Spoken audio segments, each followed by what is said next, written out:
panabagong kaganapan na naman kay tara samahan kami. Ngayon ngang araw ay magpapalinis ng kuko yung kapatid ko at dahil wala naman kami ginagawa sa bahay ay sumama na din kami. Dito nga lagi nagpapalinis ng kuko yung kapatid ko dahil yung may-ari ay matagal na may experience sa nail salon and spa. At nang dumating nga kami ay open pero walang tao kaya naman ay pinuntahan pa ng kapatid ko sa kanilang bahay pero malapit lang din naman. Dahil matagal-tagal pa ang iintayin namin naisipan kong magtambay muna kami doon sa tapat ng eskwelahan para malibang-libang itong si Bonso. Nang nasigurado kong nandyan yung naglilinis ay umalis na kami ni Bonso. Malapit lang din naman yung school kaya naman ay nilakad na lang namin. Malawak ang kalsada papuntang school pero hindi pinapadaanan ng malalaking sasakyan. Tricycle, kotse at mga single na motor lang nakakadaan kaya maganda maglakad-lakad din dito. Nung nakarating nga kami ay maraming estudyante nagpa-practice ng sayaw kaya dito na lang kami sa health center tapat nagtambay ni Bonso at paikot-ikot nga ito dito si Bonso.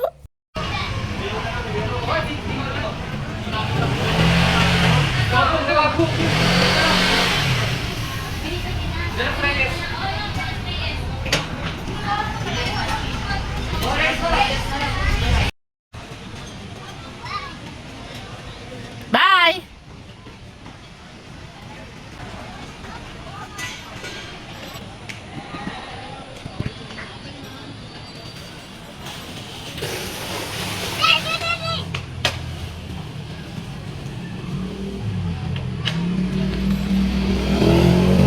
Mayroon pang nagpa-practice ng skateboard dito at mas lalong nawili itong si Bonso. Kaya hindi na kami lumayo at dito na lang kami nagpaikot-ikot ni Bonso dahil nawiwili at nag-i-enjoy naman siya sa panonood sa skateboard. At kung minsan naman ay gumagaya sa nagpa-practice ng sayaw.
At ito na nga, babalik na nga kami sa nail spa kung saan napapalinis ng kuko ang kanyang nanay at baka tapos na. Buti na lang, walang sumpo ngayon ang bata at panigurado mamaya pag-uwi ay tulog na agad. Samantalang habang naglalakad kami ay bigla siyang huminto at naglagad pa atras. Hinayaan ko na siya, total wala namang dumadaan na sasakyan. Babalik din naman yan pag hindi ko sinundan pero pag sinundan ko ay lalayo at lalayo yan. At nung napagod siya sa atras balik niyang lakad ay ito dire-diretso na ang kanyang lakad. Nung nakarating na nga kami sa nail spa, hindi pa rin tapos pero malapit nang matapos kaya naman nagantay na lang kami. At nung natapos na, merienda muna kami bago umuwi. O siya, hanggang dito na lang. Hanggang sa susunod. Maraming salamat!